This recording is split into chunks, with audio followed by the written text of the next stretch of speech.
It all starts with a man being viciously attacked by a group of executives, clearly out to kill him. But instead of becoming their victim, he turns the tables and wipes them all out effortlessly. This man is introduced to us as none other than Taro Sakamoto, a legendary assassin feared by criminals and respected by hitmen everywhere. One day, while shopping at a market, Sakamoto meets a sweet girl working there. It's love at first sight. So much so that he decides to leave his deadly life behind and marry her. Over time, they have a daughter, and Sakamoto settles into a quiet life as a family. However, his new lifestyle comes with a complete transformation. He gains weight and becomes almost unrecognizable from his former self. As the days pass, a young man is seen lurking outside Sakamoto's store, observing him closely and seemingly convinced he's found the right person. Meanwhile, a mischievous kid walks into the shop and draws a target on the door. The kid then makes a bet. If he hits the bullseye, Sakamoto owes him a juice box. Sakamoto's wife comes over to watch as the kid shoots, but he misses. Undeterred, the kid asks for another shot. As the boy crouches to pick up his arrow, his bag accidentally tips over, spilling paint onto the pants of a yakuza who just walked into the store. The man instantly flips out, grabbing the boy by his shirt. Things escalate as the boy panics and accidentally steps into the paint, smearing even more onto the man's pants. Enraged, the yakuza raises his hand to hit the boy. Before things go too far, Sakamoto steps in to de-escalate the situation. However, in his head, he imagines going much further, taking out the man with a precise strike using just a pencil. But he holds back, calmly resolving the situation without violence. The yakuza, however, isn't impressed. He sneers at Sakamoto, calling him a weird fat guy, before storming off. At that moment, the blonde guy who had been watching from outside enters the store. Using his unique ability, he catches a glimpse of what Sakamoto was imagining. It becomes clear that Sakamoto had briefly considered targeting the man's carotid artery with the pencil, an attack that would have taken him down in an instant. The boy introduces himself as Shin, an old acquaintance of Sakamoto. As soon as Shin catches Sakamoto's attention, Sakamoto instinctively imagines taking him out. Noticing this, Shin quickly tells him to stop imagining such violent scenarios, reminding him that they used to work together and there's no need for hostility between old colleagues. As they catch up, Shin learns that Sakamoto has left behind his life as a legendary assassin. Now, he runs a small shop and lives a quiet, legal life. While they talk, Shin tries to convince Sakamoto to return to his old ways, pointing out that he was one of the best assassins in the game. Shin even jokes about how Sakamoto has let himself go physically, suggesting he should get back into shape. But Sakamoto, clearly uninterested, simply turns away, making it clear that his days of killing are long gone. Shin presses on, reminding Sakamoto of how feared he was in the underworld, earning the title of Legendary Assassin. He struggles to understand why someone with that level of notoriety would just walk away. While the two continue chatting, Shin casually lights a cigarette. But before he can take a puff, Sakamoto swiftly slices it in half with a box cutter and silently points to a no smoking sign on the wall. Stunned by Sakamoto's precision and speed, Shin realizes that despite his current appearance, Sakamoto could still take him out effortlessly if he wanted to. Their conversation is interrupted when a man on a bicycle approaches and asks Sakamoto for help. Immediately suspicious, Shin assumes that Sakamoto is secretly continuing his work as a hitman under the guise of a shopkeeper. However, the man simply needs help trimming branches on a tree he can't reach. Sakamoto, without hesitation, expertly cuts down the branches in seconds. Shortly after, a woman approaches Sakamoto with another request. She needs help convincing her daughter to eat vegetables. Sakamoto calmly steps in and manages to assist her, leaving Shin even more bewildered. Watching this unfold, Shin begins to wonder if Sakamoto has become the town's go-to handyman. Frustrated and unimpressed, Shin openly expresses his disdain for this version of Sakamoto, calling him ridiculous. As Shin turns to leave, the young boy from earlier shows up again, hitting Shin in the head with a toy dart before running off laughing. Shin angrily gets into his car, still grappling with the drastic changes in Sakamoto's life. He can't help but reflect on how much his old colleague has changed since their last encounter. However, despite all his doubts, Shin still finds himself in awe of Sakamoto. Even with all the extra pounds, the man still exudes the same intimidating assassin's aura he had back in the day. Frustrated and overwhelmed, Shin starts banging his head on the steering wheel, wishing desperately for another chance to work alongside his legendary partner. A mother passing by with her child quickly decides to avoid the parked car with the clearly distressed man inside. Suddenly, Shin's phone rings. It's his boss on the other end, impatiently asking if he succeeded in convincing Sakamoto to return to their old ways. When Shin admits he failed, the boss coldly asks if he at least killed him. Shocked by the suggestion, Shin protests, arguing that Sakamoto isn't a threat anymore. He's gained a lot of weight and seems harmless, but his boss sternly reminds him of the gang's unbreakable rule: anyone who leaves must be erased. Sakamoto's peaceful exit was a direct violation, and he must pay the price. The boss then makes it clear, if Shin doesn't handle this, someone else will be sent to do it. Shin is left in turmoil. As he drives home, he wrestles with the reality of his situation. If he doesn't act, someone else will, and Sakamoto will die either way. Faced with this grim truth, Shin resolves to be the one to handle it himself. The next day, he passes by Sakamoto's wife and daughter on the way to the shop, their innocent smiles only adding to his hesitation. Determined to finish what he came to do, Shin steps inside the store, where Sakamoto greets him casually. Without hesitation, Shin attempts to shoot him, but to Shin's astonishment, Sakamoto reacts instantly, spitting out the candy he was chewing to deflect the bullet mid-air. Things escalate as Sakamoto grabs a handful of candies and an improvised slingshot. With incredible precision, he fires the candies at Shin like real bullets, hitting him with pinpoint accuracy. Shin, disoriented from the barrage of candy strikes,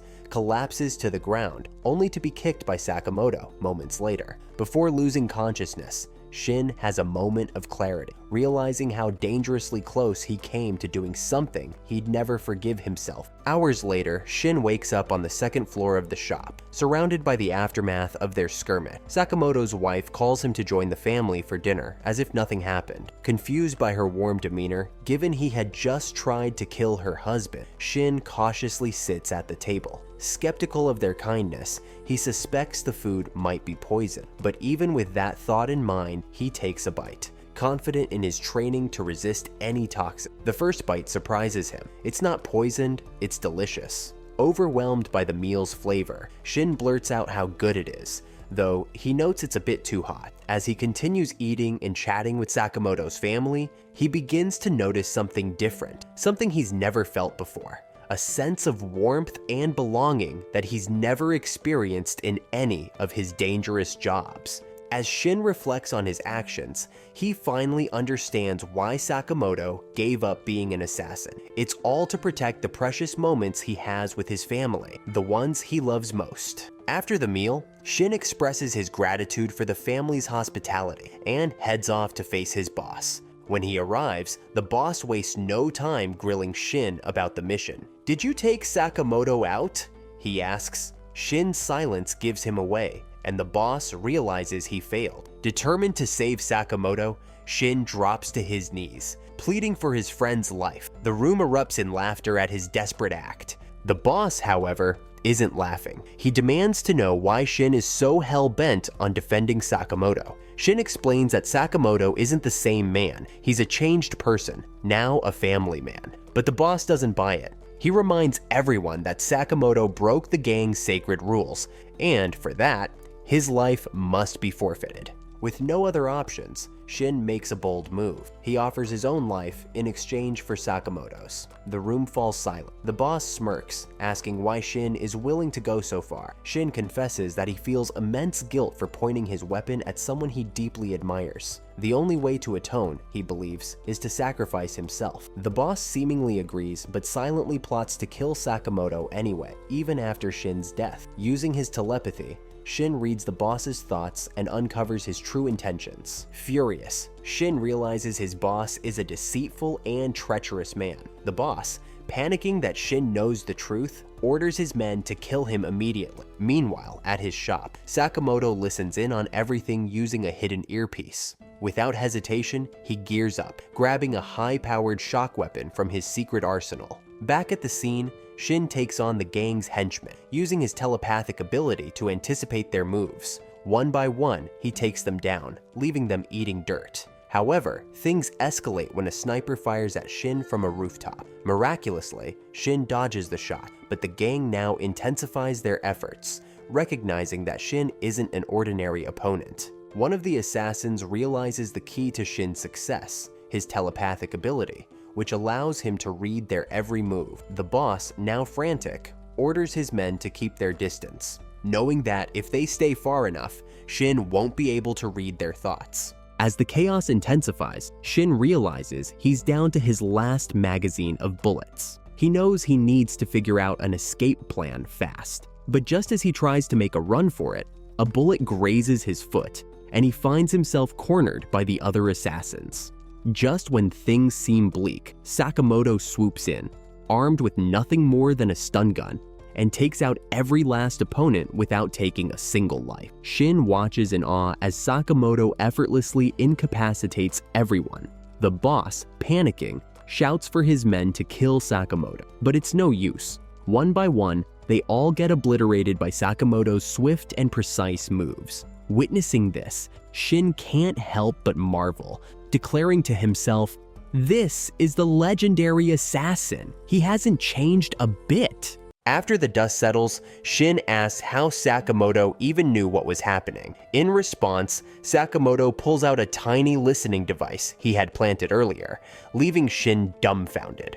As the conversation continues, Shin mentions he's planning to leave town and start fresh somewhere else. But Sakamoto has other plans. He casually tosses an apron at Shin, insisting he come work at his store instead, even specifying how much he'll be paid. Fast forward to some time later, Shin has settled into his new life at Sakamoto's store. One day, he pleads with Sakamoto to stop eating ramen so close to him, worried the splashes might ruin his new shirt. Looking over at the shelves, Shin notices something peculiar. Sakamoto consumes way more ramen than the store actually sells. While assisting customers, Shin uses his telepathy to pinpoint the exact item an elderly woman is searching for, impressing her with his seemingly psychic abilities. Then, the same mischievous kid from before strikes up a conversation, asking if Shin enjoys working there. Shin replies that it's definitely better than his last job. The kid's curiosity is piqued, and he presses for details about Shin's previous work. Just as Shin begins to answer, he catches a sharp glance from Sakamoto, who makes it crystal clear with his expression. Revealing anything could be fatal. Shin quickly switches gears, telling the kid he used to be just a janitor. After joining Sakamoto's team, Shin throws himself into work with full energy and enthusiasm. While chatting with Sakamoto, Shin can't help but rave about their recent fight, going on and on about how Sakamoto nearly wiped everyone out in one swift move. That's when Sakamoto's wife, who's sweeping near the store entrance, overhears the conversation. She immediately asks if he actually killed someone and if he's planning to go back to being a hitman. Completely panicked, Sakamoto denies it instantly, but Shin keeps pushing, mentioning how Sakamoto took everyone down so easily. Sakamoto explains that all of his moves were non-lethal. His wife then reminds him of the family rule, warning that breaking them would lead to divorce. The mention of divorce leaves Sakamoto visibly shaken. Noticing his reaction, she quickly reassures him, saying she was just testing him and is happy he's keeping his promise. With that, she heads back to sweeping outside, leaving Sakamoto to regain his composure. Still curious, Shin asks about these mysterious family rules. Annoyed, Sakamoto mentally imagines taking him out, but Shin reads his mind and begs him to stop. Ignoring the banter, Sakamoto decides to take Shin out for errands. As they shop, they pass by a stall selling Chinese buns. Shin figures out the real reason Sakamoto wanted to stop there. He's buying them as a treat for his daughter. Reading his mind, Shin sees Sakamoto imagining his daughter happily enjoying the buns, which warms his heart. Yet Shin's curiosity isn't satisfied. He asks again about the family rules. and an increasingly irritated Sakamoto shuts him down, telling him to keep quiet. While walking through the area, a red-haired girl suddenly leaps from the top floor of a building, crashing directly onto Sakamoto. To make matters worse, she crushes the bag of buns, completely ruining Sakamoto's plan to bring joy to his daughter. As Sakamoto processes this, a group of men chasing the girl arrives on the scene. Shin, sensing trouble, suggests they leave, but Sakamoto is too upset about the ruined buns to move. Meanwhile, the girl springs into action, taking on the men with impressive skill. She easily handles 2 of them, taking them down without much effort. However, the tables turn when a third man sneaks up and grabs her arms, pinning her in place. The men she knocked down get back up, and one pulls out a knife, threatening to hurt her, starting with her leg. Just as the man moves in, Sakamoto picks up a pair of tongs from nearby. With a quick flick, he snaps the knife in half using just the tongs, and follows up with a devastating punch, knocking the man out cold in a single blow. The girl starts to question who Sakamoto is, while the bald guy begins to show signs of fear. But he doesn't have much time to react because Shin quickly steps in, landing a solid hit to his head and knocking him out cold. Before they can catch their breath, one of the other men gets up, clearly pissed, and pulls out a gun. The girl doesn't flinch. She instantly disarms him and takes him down with smooth Chinese kung fu moves. While everyone is still processing what just happened, more men show up, closing in on them. Without hesitation, Sakamoto picks the girl up and dashes away from the scene. Meanwhile, in a separate location, the leader of the gang is furious. One of his men reports that the girl managed to escape. Annoyed, the boss demands more details, and the guy nervously explains that 2 men interfered and took her. This only makes the boss angry. He reminds everyone that they wiped out her entire clan to capture her, and if she gets away now, all of it will have been for nothing. Enraged, the boss doesn't hold back. He grabs a weapon and brutally kills the man for failing. As the others watch in silence, one of the boss's assassins casually picks up the severed head. The boss then orders a pair of twin assassins to hunt down the girl, explaining that capturing her will secure their dominance over the black market. One of the twins asks if they're allowed to kill anyone who gets in their way. The boss, indifferent, gives them the green light, which makes the psychotic duo visibly excited. Back on the rooftops, Sakamoto, Shin, and the girl are fleeing from their pursuers. During their escape, Shin learns that the girl isn't just any random target. She's part of the infamous Liu clan, a well-known mafia family. Suspicious, he asks why she's being hunted. In response, she pulls out a small key and reveals that it's the key to her clan's secret vault. Shin starts ranting about how insignificant the key is, questioning who even cares about that thing, and tells the girl to just throw it away. But she suddenly stops, visibly emotional, and firmly declares she'd never do such a thing. She explains that her parents died protecting that key, and flashes back to the moment when their home was under attack. Her parents urged her to escape while they stayed behind to defend it. She says that if the key falls into enemy hands, she could never face her parents in the afterlife. Trying to shake off her emotions, she then adds that it's not their problem anyway, and apologizes for getting carried away. Frustrated, she says she's leaving. Shin tries to go after her, but Sakamoto grabs him by the collar, nearly choking him. Calmly, Sakamoto asks the girl if she knows how to make steamed buns. Confused, she replies that her father taught her a little, and she can make authentic. Sakamoto then offers to help her on one condition: she has to make him some buns. The girl, still unsure of Sakamoto's angle,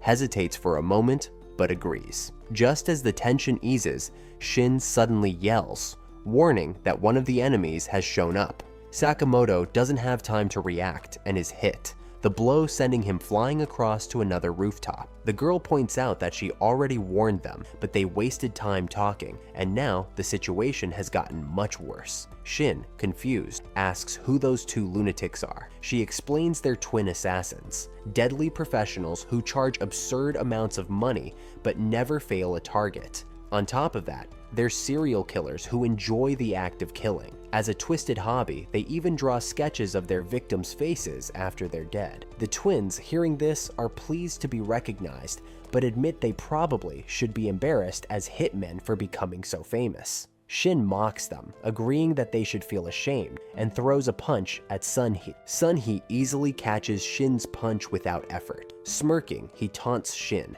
asking if he's angry because they killed his friend. Shin fires back, saying only amateurs wouldn't recognize Taro Sakamoto's name. Anyone who doesn't know him has no business being an assassin, he adds. Sun-hee laughs and tells him to keep talking while he still can. Meanwhile, Bacho sneaks up behind Lu, ready to strike. Before Bacho can land his attack, Sakamoto appears out of nowhere with incredible speed. He delivers a punch so strong that Bacho is slammed into the ground, and the impact causes the entire floor of the building to collapse. Everyone crashes down to the level below. Amid the chaos, Sakamoto remains calm, thinking to himself how good a red bean bun would taste right now. Sun-hee, unfazed, turns his attention to Lu. He tells her that if she hands over the key, he promises to kill her quickly and painlessly. Lu, however, refuses, declaring she'll never give it up, even if it costs her life. Sun-hee mocks her, saying her parents said something similar right before they were cut into pieces. The comment pushes Lu over the edge, and she charges at him in a rage. Sakamoto quickly pulls her back, throwing her behind him to protect her. Shin tells her to keep her cool and not let them mess with her head. As Lu begins to explain the importance of the key to her family, Sun-hee suddenly throws a kunai at her, but Sakamoto calmly catches it mid-air with his bare hand. Sun-hee warns Sakamoto not to interfere, saying Lu was just moments away from reuniting with her beloved parents. Noticing Sakamoto's hand bleeding from protecting her, Lu hesitates and asks why he even cares about someone he doesn't know. At that moment, we flash back to Sakamoto's past. It was Christmas, and he was meeting Aoi, who wasn't his wife yet. He was about to give her a present, but his face was stained with blood. Aoi immediately asked if he had killed someone again. He admitted he had taken a job because he needed money, but instead of accepting the gift, Aoi refused, saying she couldn't be with someone who wouldn't chain. Without hesitation, she suddenly jumped off the ledge where they stood. Sakamoto instinctively dove after her, catching her just in time and shielding her as they crashed into the snow below. When she got up, she laughed, saying that fall was a lot rougher than she expected. Then she looked at him and told him he must have been scared to lose her. She explained that the same feeling that made him want to protect her exists in everyone. Every person out there is loved by someone. That night, Aoi made him promise to never kill again, making it his new rule. She told him that, to atone for the lives he had taken, he should dedicate himself to saving as many people as possible. Shin, who had been listening to everything through his telepathy, starts tearing up. At the same time, Sakamoto's cut stops bleeding, as if his sheer determination healed it. He turns to Shin and asks if he understands the rule now. Shin quickly nods, saying he gets it. The twins interrupt, demanding they stop talking and get back to fighting. They charge at Sakamoto, unleashing a flurry of attacks. But Sakamoto effortlessly dodges and counters, barely breaking a sweat. Even Shin holds his own, dodging their strikes with impressive skill. Frustrated, the twins stop and re-evaluate. They admit that Sakamoto actually knows how to fight. Deciding to take things seriously, they launch a synchronized attack, slashing at him from every direction. But Sakamoto neutralizes every single move with ease. Eventually, the twins back off, realizing that no matter what they do, they can't land a hit. After all that action, Sakamoto ends up straining his neck from the sheer amount of movement. Shin quickly slaps a patch on him to help, and Sakamoto reflects that he's just not used to moving around with this much weight. Meanwhile, the twins start hyping up their so-called deadly technique again, ready to go all out. Before they can make a move, Sakamoto gets ahead of them, hurling a metal pan straight at Bacho's head, knocking him out cold. Seeing his brother fall, Sun-hee loses his temper and charges at Sakamoto in a rage. Sakamoto stays calm, effortlessly breaking Sun-hee's weapon in two, leaving him stunned. Realizing Sakamoto's strength is way beyond his own, Sun-hee decides to switch targets and go after Lu instead. But before he gets the chance, Shin intercepts him, wrapping a cord around his neck and slamming him into the ground. Once Sun-hee is immobilized, Sakamoto picks up a refrigerator and drops it right on top of him, taking him out completely. Lu, watching the entire thing, is left speechless by how easily they handled the twins. She finally asks who they really are, and Sakamoto simply replies that they're just a couple of shopkeepers. Meanwhile, The leader of the gang is fuming, wondering what happened to Sunhee and Bacho. Before he can make sense of the situation, Sakamoto shows up. The leader begins complaining, but Lu quickly takes control, holding a knife to his neck and roughing him up. Shin casually suggests she hit him a bit more, but an annoyed Sakamoto mentally snaps Shin's neck, silently telling him to shut up. With the leader restrained, Lu finally opens the vault, revealing everything her parents left behind. Shin finds the collection a bit strange and starts reading the inventory. It turns out that every generation of family leaders left an item inside. Among the items, Lu finds a bottle of liquor and a note from her father saying he had hoped to share it with her when she was old enough. She smiles, realizing it's exactly like something her father would do. Lu declares the liquor to be the best in the world and shares it with Shin and Sakamoto. They also snack on the crushed buns Sakamoto had saved. The next day, Sakamoto shows up at the shop nursing a hangover. Shin is surprised to learn that Lu has decided to start working with them. Sakamoto reminds Shin that Lu is now part of the family and officially lays out the store's one rule: no killing. He also warns Shin that if he ever breaks that rule, he'll be next. Meanwhile, elsewhere in the city, a group of shady individuals is spying on Sakamoto's store. A photo of him is shown, along with a shocking announcement: a 1 billion yen bounty has been placed on his head. The next day, Lu returns to Sakamoto's store for another day of work, but shows up yawning. Seeing that she's late, Shin immediately starts nagging her. However, she brushes it off, saying it's not a big deal, but Shin, clearly annoyed, points out that she's actually 2 hours late. Definitely not just a little. As they get to work, Shin finds another reason to stress out. Lu is placing products in all the wrong spots, completely ignoring the store's organization. She casually tells him that customers should just figure it out themselves. Seeing how careless she is, Shin quickly realizes she's probably never had a real job before. Lu, however, claims she has worked before, helping her father dig a massive hole and bury some suspicious-looking bags that might have been dead bodies.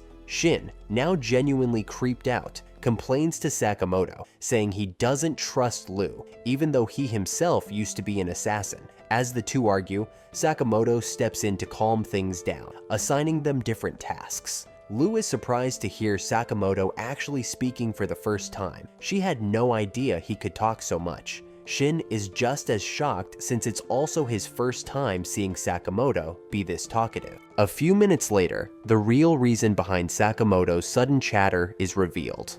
The actual Sakamoto appears in the store, sitting silently in his usual spot, reading his newspaper. Meanwhile, the fake Sakamoto tries to convince everyone that the one sitting down is a doppelganger. Things escalate, and the two nearly start fighting. That's when the imposter reveals his true identity: Nagumo, an old friend of Sakamoto that he hasn't seen in a long time. Shin, trying to read Nagumo's mind, is frustrated to realize he can't figure out what he's thinking at all. Meanwhile, Nagumo just laughs, clearly enjoying the confusion. Annoyed, Shin punches him in the head and demands to know who he really is. Nagumo jokingly claims he's just an 18-year-old who works at the convenience store across the street. However, Shin quickly realizes there isn't a store across the street, and on top of that, there's no way Sakamoto, who is much older, would have an 18-year-old friend. Sakamoto then steps in and explains that Nagumo is actually a hitman who started in the same era as him. Plus, he's 27 years old, not 18, as he claimed. After realizing that everything Nagumo says is a complete lie, Shin and Lu lose their patience and gang up on him, delivering a well-deserved beating. Once the dust settles, Nagumo finally gets to the real reason he's there. He came to warn Sakamoto that there's a bounty on his head. And not just any bounty, but a staggering 1 billion yen. Hearing something so ridiculous, Lu assumes it's just another one of his lies. But Nagumo insists that this time, he's serious. The bounty was officially declared by the Association of Japanese Assassins, AJA, just a few days ago. As they're processing this information, a suspicious-looking pizza delivery guy suddenly shows up with a sly grin on his face. The moment he sees an opening, he grabs Nagumo and takes him hostage. However, Sakamoto doesn't seem to care at all. His focus is entirely on eating the pizza the guy brought. While Sakamoto enjoys his meal, Nagumo effortlessly takes care of himself, choking out the fake delivery guy. Sakamoto, now paying attention, tells Nagumo to chill out and not go too far. Hearing this, Nagumo questions if Sakamoto is really planning to get through all of this without killing anyone. After all, the assassins coming after him aren't just small-time thugs. Nagumo then casually drops a bombshell, saying he is also one of the assassins after Sakamoto. But before things escalate, he laughs it off, calling it a joke. He reminisces about their old days working together,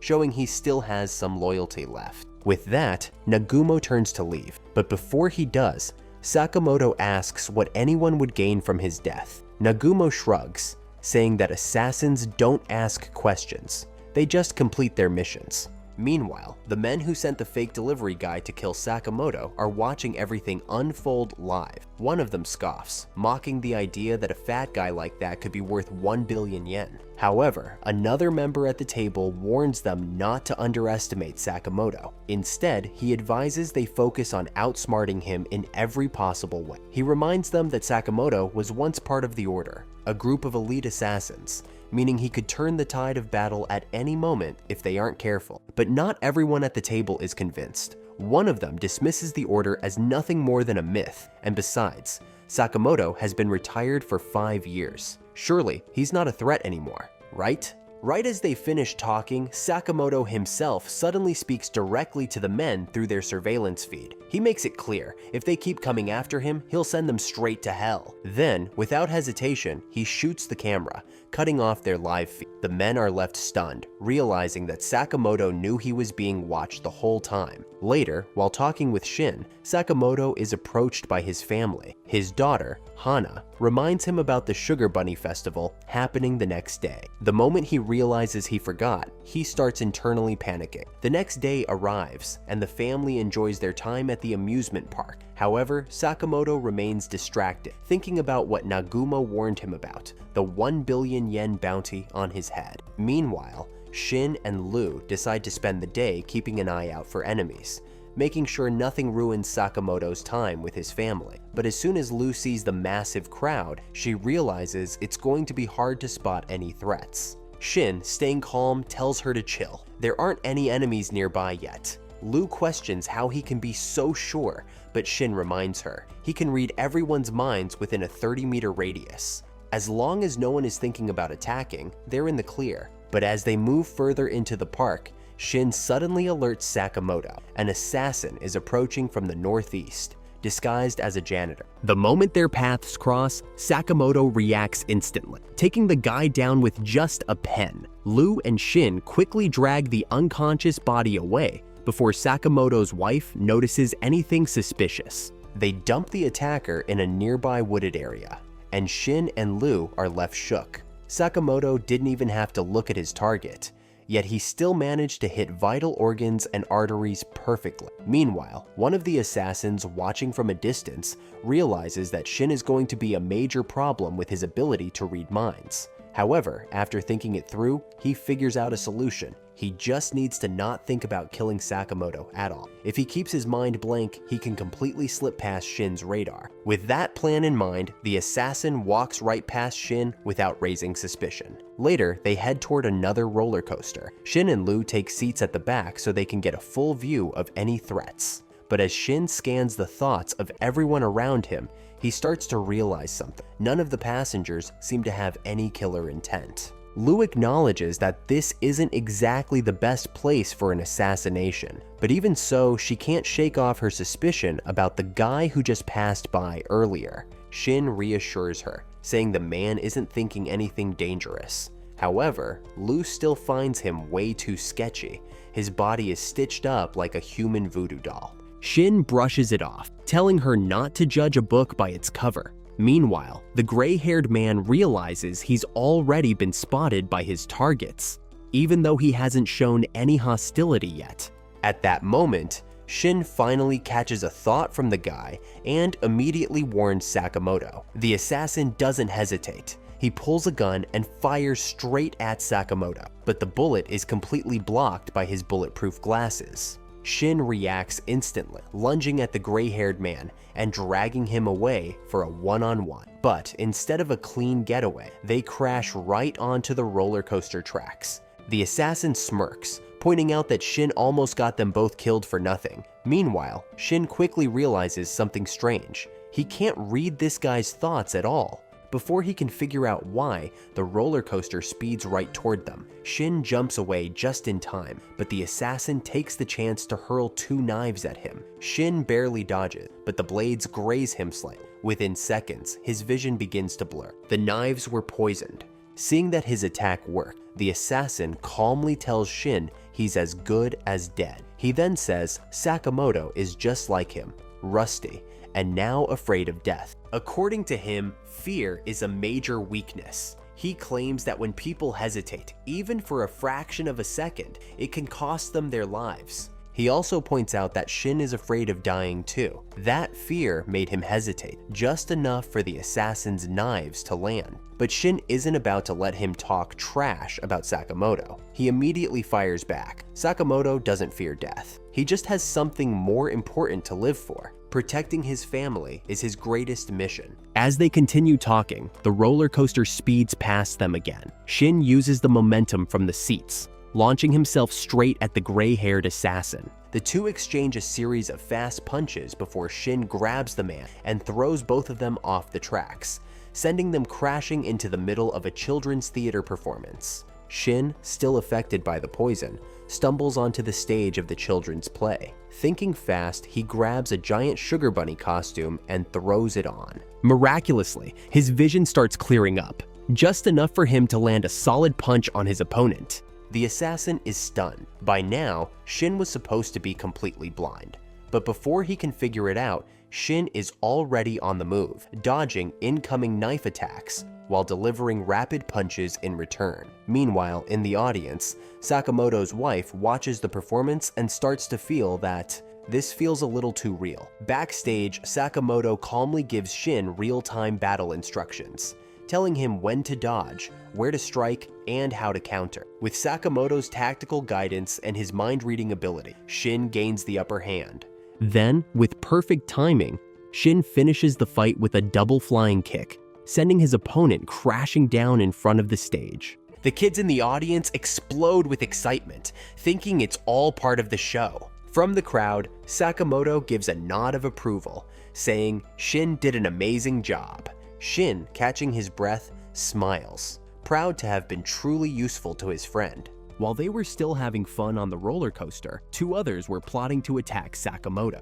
The girl, Obiguro, acted recklessly and blurted out, "I'll take care of Sakamoto right now so I can head home." Noticing her lack of focus, Boiled, her partner, told her to stop being so impulsive and start acting tougher, like him. She tried to stand her ground, saying he had no right to give her orders. Meanwhile, Lou is putting eye drops in Shin's eyes, trying to keep him focused, but he's too scared and just wants to run. She yanks him back, telling him to stop being such a coward. As for Sakamoto, Shin asks the guy with the gray hair who hired him. The guy says he'll only talk if he's released. Lou, fed up, gives him an ultimatum.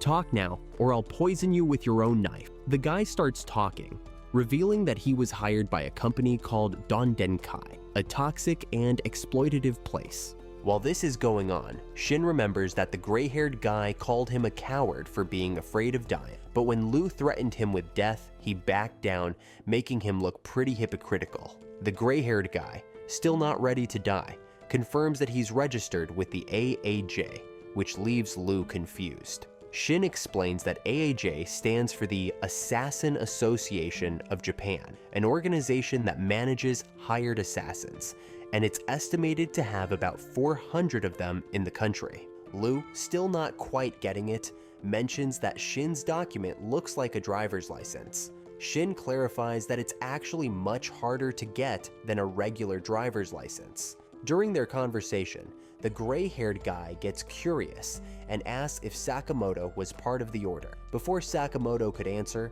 the guy figures out from his look that the rumor is true. Suddenly, Sakamoto's wife and daughter show up and call everyone to eat. When Hana sees the gray-haired guy tied up, she points at him and says he was the villain from the show they watched earlier. Aoi asks what's going on, and Shin quickly covers. He was just practicing an escape trick. We stop to watch. Aoi buys the excuse and tells the guy to keep going. After everyone leaves, Shin goes back to the gray-haired guy and says he'll let him go. But in exchange, he has to stop trying to kill them. The guy is confused, thinking he's about to be killed, but Shin says, "Nah, I'm just here to enjoy the amusement park."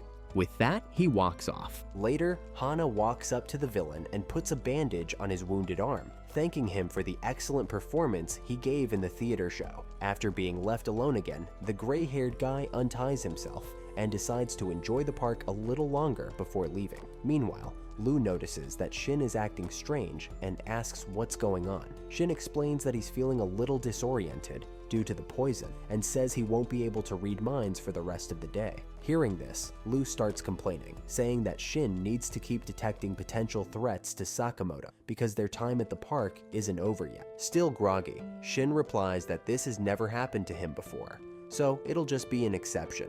Lu then suggests to Sakamoto that they leave the place since they can't keep relying on luck alone. Suddenly, as they return to their table, Aoi notices that the three of them are acting weird and deduces that they're hiding something important from her. Realizing that she's catching on, Shin and the others start sweating cold. Meanwhile, the gray-haired guy finally gets a name revealed.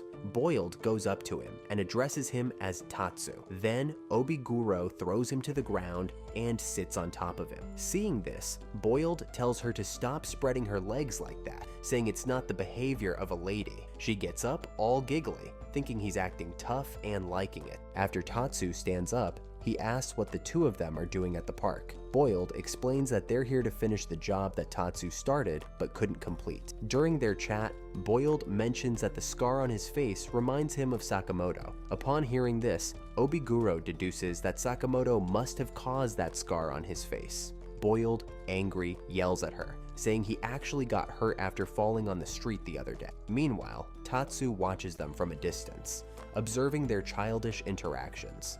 Although they seem like innocent people, Tatsu remembers that they were responsible for killing over 100 people in the Balkan Wars 2 years ago.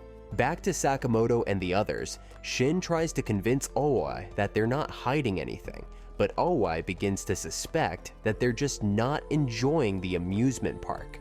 They go back to pretending everything's fine, saying they're having a blast. Aoi decides to let the suspicion go, thinking she's probably overthinking it. Later in the afternoon, Aoi takes them to a haunted house in the park.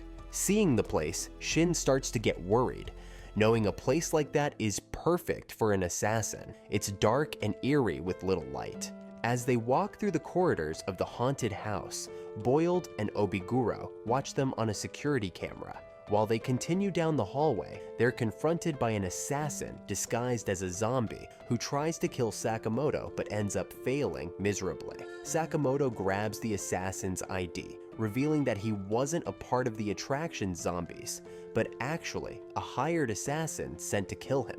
Shin notices the ID and realizes that the guy has just registered, so there's nothing he can do at this point. Seeing how strong Sakamoto is, Obiguro gets eager to face him as soon as possible, but Boiled advises against it, saying he'll be the one to take care of eliminating Sakamoto in his tough guy way. Obiguro decides to leave him the target, remembering that they were good friends in the past. Hearing this, Boiled gets irritated and corrects her, saying they were never really friends. He remembers back to when he was at the Assassin Academy with Sakamoto.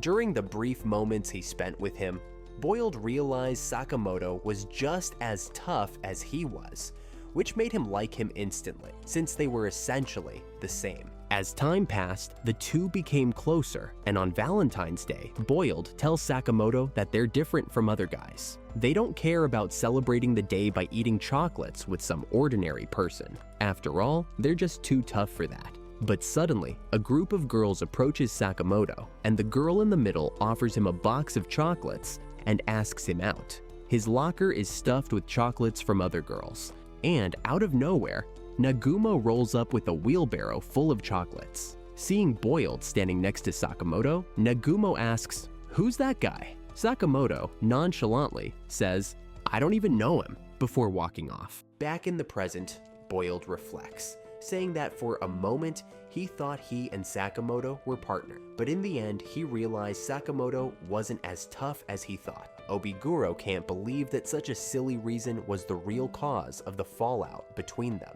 Meanwhile, Sakamoto and his crew walk past a pile of assassins disguised as zombies, and Hana continues smiling, enjoying everything. Shin turns to Lu and says, "That kid has more steel in her than you. She's not even scared of this haunted house." Lu takes a suspicious drink, which she implies is just medicine to calm her nerves. But when Shin grabs the container from her, he smells a strong scent of alcohol and realizes it's actually liquor. As they pass through a door, Lu sees it shaking and decides to open it. As soon as she does, a bunch of assassins disguised as zombies falls on them. Boiled sees this as the perfect opportunity to try and hurt Sakamoto. However, Sakamoto blocks the attack and, when face to face with Boiled, asks, "Are you recognizing me yet?" Boiled, confused, says no. At that moment, Sakamoto notices his daughter has disappeared, which fills him with rage, and he promises that he'll make Boiled experience hell, and he'll do it fast. Shin enters the room where Hana and Aoi are, feeling relieved when he discovers that both of them are just unconscious. Suddenly, Obiguro appears behind him, saying she ended up with the most boring job, as she actually wanted to face Sakamoto. Out of nowhere, Lu kicks Obiguro in the face, sending her flying, blood spraying from her nose. Lu turns to Obiguro and tells her she can come at her all she wants, because she's more than ready to fight. Seeing Lu like this, drunk out of her mind, Shin complains, saying she reeks of alcohol. Meanwhile, Sakamoto continues asking his family where they are, but Boiled just turns his back on him and tells him to find them himself. Hearing such a rude response, Sakamoto charges at Boiled, picking up their fight again. Back to Obiguro, she feels the impact of the fight between the two, and smirks, saying the show has already begun. Suddenly, Lu tries to attack her again, but Obiguro blocks the strike and starts shaking her head, making Lu's dizziness from the alcohol even worse. After this, Obiguro restrains Shin, and a man begins approaching him with a chainsaw. Obiguro proposes a game to Lu. She'll need to strike her once every 2 seconds, or the chainsaw will get closer and closer to Shin. If she fails, the guy will go home in pieces. Meanwhile, Boiled defeats Sakamoto, tossing him away before explaining how his weapon works. It activates after he places dynamite in it, and he names the device Dynamite Punch Rocket, but shortens it to DPR. Back to the fight, Boiled starts expressing all his past frustrations with Sakamoto, who was incredibly popular with the girls and super strong. Seeing him so weak now makes Boiled furious. Finally, Boiled lands a massive punch, thinking he's killed Sakamoto. But Sakamoto starts getting up, remembering everything he knows about Boiled and how his weapon's dynamite works. This time, he's thinner and says, "I finally remembered you, Boiled. This anime is insane." So, hit that like button and subscribe to the channel if you want to see the next part. I'll catch you guys in the next video.